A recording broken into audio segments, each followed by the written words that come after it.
કારણ કે સ્ત્રીઓ ને પુરુષોનો સ્વભાવ અલગ અલગ છે અને એને ભેગું રહેવાનું છે. પ્રકૃતિ સ્ત્રી અને પુરુષની પ્રકૃતિ જ જન્મગત પ્રકૃતિ જ ભિન્ન છે. પુરુષો છે એ વિચારોથી કામ લે છે, બુદ્ધિથી કામ લે છે, અને સ્ત્રીઓ છે ભાવ પ્રધાન છે, એ લાગણીથી કામ લે છે. પુરુષો એટલી બુદ્ધિથી કામ લે કે ઘણી વખત ઈ પ્રેમ પણ બુદ્ધિથી કરે, એટલે ઈ પ્રેમ પણ બુદ્ધિથી કરે, અને એટલે જ મોટા ભાગના પુરુષોના પ્રેમ ખોટા હોય છે, કારણ કે એનો પ્રેમ એ બુદ્ધિથી થાય છે. હા, પુરુષો કોઈને એમ કહે ને કે તમારા જેવું તો દુનિયામાં કોઈ સુંદર નથી, તો બેનો રાજી નહીં થાવ. તમે 15માં 16માં હશો તમને એ કહેતા હશે, બહુ રાજી નહીં થાવ. હા, એટલે પુરુષો પ્રેમ પણ બુદ્ધિથી કરે, અને સ્ત્રીઓ એટલી ભાવનાશીલ હોય, એટલી લાગણીશીલ હોય કે નિર્ણયો પણ લાગણીથી લે છે. એ નિર્ણયો પણ લાગણીથી લે છે. હવે નિર્ણય કરવાનું કામ લાગણીનું નથી, નિર્ણય કરવાનું કામ બુદ્ધિનું છે. એટલે લાગણીથી લેવાયેલા નિર્ણયો મોટા ભાગના ખોટા નીવડતા હોય છે. લાગણીથી લેવાયેલા નિર્ણયો મોટા ભાગે ખોટું પરિણામ આપતા હોય છે. અને આ બે પ્રકૃતિ જુદી છે, સ્ત્રી ને પુરુષોની પ્રકૃતિ જુદી છે. ભાઈઓ માટે તમે એમ પૂછો કે કઈ થયું છે, એટલે એ તમને એમ કે ના. એને જો કઈ થયું હોય તો એ થયું હોય તો હા હોય તો હા હોય, અને ના હોય તો ના હોય. સીધો સરળ જવાબ હોય, એની અંદર બહુ અટપટી વસ્તુ હોય જ નહીં. કાં હોય અને કાં ના હોય, ના હોય તો ના હોય, ને હા હોય તો હા જ હોય. બહેનોની હા એટલે હા જ હોય એવું જરૂરી નથી, અને બહેનોની ના એટલે ના હોય એ પણ જરૂરી નથી. હા, પતિ દેવો બધા ઘરે આવે ઓફિસેથી થાકી પાકીને, અને જુએ કે અંદર ઠામણા ખખડે છે. ઘરમાં ગરમ વાતાવરણ છે, એટલે હું ઘરની બારે ચપ્પલ બપ્પલ ઉતારે ત્યાં જ એને ખબર તો પડી જાય કે અંદર ઠામણા ખખડે છે. એટલે બીતો બીતો બીતો અંદર આવે, અને મોઢું ચડી ગયું હોય એટલે સ્વાભાવિક જોતા જ ખબર પડી જાય. એટલે પતિ જરાક ધીરેકથી પૂછે કે શું થયું છે આજે? કાંઈ નથી થયું. કોઈ દી પેલી ગાય કે જ નહીં, વળી ઓલો 2-5 મિનિટ જવા દે, પછી વળી પૂછે કંઈક તો થયું છે. કે શું થયું છે? હરખો જવાબ નથી દેતી ને આમ તોછડી લાગસ, મોઢું આમ બરાબર નથી. શું થયું છે? કાંઈ નથી થયું. અરે બાપા, તમારા ચહેરા ઉપર દેખાય છે કાંઈક થયું છે. હવે હું થયું છે ઈ આને કયો તો આ બાપલીઓ શાંત થાય, એને કાંઈક રોટલો ગળેથી હેઠો ઉતરે. હે, એટલે સ્ત્રીઓની હા એટલે હા અને ના એટલે ના એવું જરૂરી નથી. સ્ત્રીઓ જોગમાયા છે, બહુ અટપટી રચના છે ઈશ્વરની.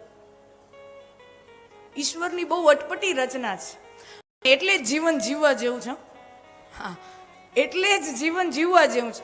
જો સ્ત્રીઓ જો ન હોય તો ઘર રહે જ નહીં, પરિવાર રહે જ નહીં. કારણ કે સ્ત્રી પોતાના રંગોને પોતાની અંદર, હવે જો આપણે તમે કથાઓ જોશો ને, તમે જોજો ઓલો ડ્રોન ઉપરથી ઉડ્યો જાય ને, યુટ્યુબમાં જોજો, આ પલ્લો જે હોય ને રંગીન હોય છે. આપણી કથાના વિડીયો જોજો, આ બાજુ હોય ને પચરંગી રંગ હોય, આ બાજુ એક ધોળો રંગ જ હોય છે. આપણા કથાના વિડીયો ઉપરથી આ ભાઈ ડ્રોન ઉડાડે ને એ જોજો, આ બાજુ પચરંગી હોય છે. અહીંયાથી બધું જો પચરંગી, લાલ, પીળો, લીલો, ગુલાબી, આમ 5 રંગો 10 રંગો મેઘધનુષ જેવું લાગે. આ બાજુ તો એક જ રંગ, ધોળો.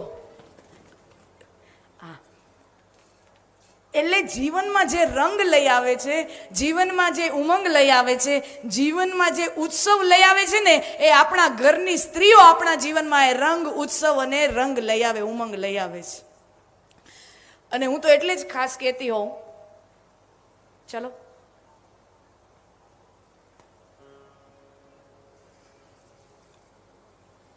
કે દિવાળી સમયે આપણે ગ્રહ લક્ષ્મી પૂજા કરતા હોઈએ, દિવાળી સમયે લક્ષ્મી પૂજન આપણે કરતા હોય. હું હંમેશા આ વાત કહેતી હોઉં કે દિવાળીના આપણે આખો પરિવાર, આપણા બધા લોકો મળી અને આપણે લક્ષ્મી પૂજન કરતા હોઈએ ત્યારે એક ગુલાબનો ગુલદસ્તો લઈને કે એક ફૂલની માળા લઈને કે એક ફૂલ લઈને આપણા ઘરમાં જેટલી પણ સ્ત્રીઓ છે, નાનકડી દીકરીથી લઈને, પત્નીથી લઈને, બેનથી લઈને, માથી લઈને જેટલી પણ સ્ત્રીઓ છે, બધા ભાઈઓ બધાને એક એક ફૂલ આપો કે સાચા ગ્રહ લક્ષ્મી, સાચા લક્ષ્મી તો તમે છો તો અમારા તહેવારો છે, તમે છો તો અમારા ઘરે દિવાળી છે, તમે છો તો અમારા ઘરે આ બધા રંગો, ઉત્સવો, તહેવારો અને ઉમંગ છે. તમે ન હો તો આ બધું કાંઈ રહેતું નથી.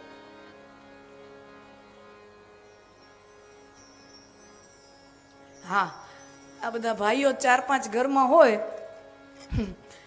4-5 ભાઈઓ ઘરમાં, સ્ત્રીઓ જ ના હોય તો 4 ભાઈઓ પોતાને એકબીજાને આમ મૂછનો તાવ દઈને જોયા રાખે બધા એકબીજાની સામું, ચા કરને. તો ઓલો કે મેં તો કાલે જ કરી હતી, આજ તમારો વારો, તમે કરો. બધા એકબીજાને ખો દીધા રાખે. આ તો આપણી માવડિયું છે, આપણી પત્ની છે, આપણી માવું છે, આપણો ઘર. અચ્છા, બહુ સરસ મજાનો શિવજી વિશે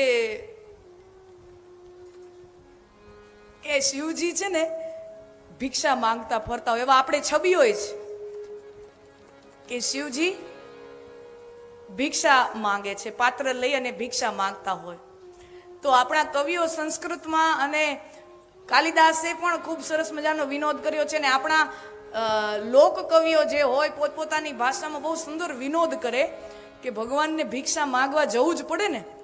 શું કામ? કારણ કે ઘરમાં ખાવાવાળા મોઢા જેટલા જ, પૂરું જ પડે ને એટલા ખાવાવાળા મોઢા જ. કાહે ના માંગત ભીખ ફિરે, ઘર મેં નહીં એક હું અન્ન બધેલા, મુખ એક જો હોય તો પૂરો પરે, મુખ હી મુખ ઘર મેં હી જમેલા. ચતુરાનન બાપ મહાદેવ છે એ બ્રહ્માજીના ભ્રુકુટીમાંથી પ્રગટ થયા છે. એટલે કહેવાય મહાદેવના, આમ તો અજન્મા છે પણ છતાં પુરાણોમાં એવો ભાવ આવે કે બ્રહ્માજી, હવે બ્રહ્માજીના 4 મુખ છે એટલે કહેવાય ચતુરાનન. તો ચતુરાનન બાપ, પંચાનન આપ, પોતે પંચાનન છે, શિવજી 5 મુખ વાળા છે. ચતુરાનન બાપ, પંચાનન બાપ, ષડાનન પૂત, દીકરો ષડાનંદ છે. કાર્તિકેયજીને 6 મુખ, દીકરો ષડાનંદ છે. पंचानन चतुरानन बाप, पंचानन आप, षडानन पूत और गज गणपति और नंदी तबेला. અને બીજો દીકરો ગણપતિ. ખાવા વાળા કેવડા, મોઢા ગણજો. શિવજીના પરિવારમાં ખાવા વાળાના મોઢા ગણો.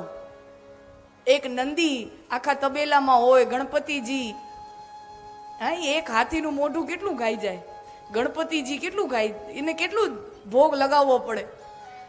અને એમાં અધૂરામાં પૂરું દશાનન ચેલા, ચેલો એનો દશાનન, 10 મોઢા વાળો. આ તો સાક્ષાત અન્નપૂર્ણા મહાદેવના ઘરે છે. એટલે મહાદેવના પરિવારમાં ક્યારેય અન્ન ખૂટતું નથી, ભોજન ખૂટતું નથી. સાક્ષાત અન્નપૂર્ણા મહાદેવને ત્યાં છે, સાક્ષાત અન્નપૂર્ણા મહાદેવને ત્યાં છે. એમાં આ બધી આપણી અન્નપૂર્ણાઓ છે એટલે આપણો વ્યવહાર ચાલ્યો જાય છે. કાહે ન માંગત ભીખ ફિરે, ઘર મેં નહીં એક હું અન્ન બધેલા. તો નારદજી જુએ છે કે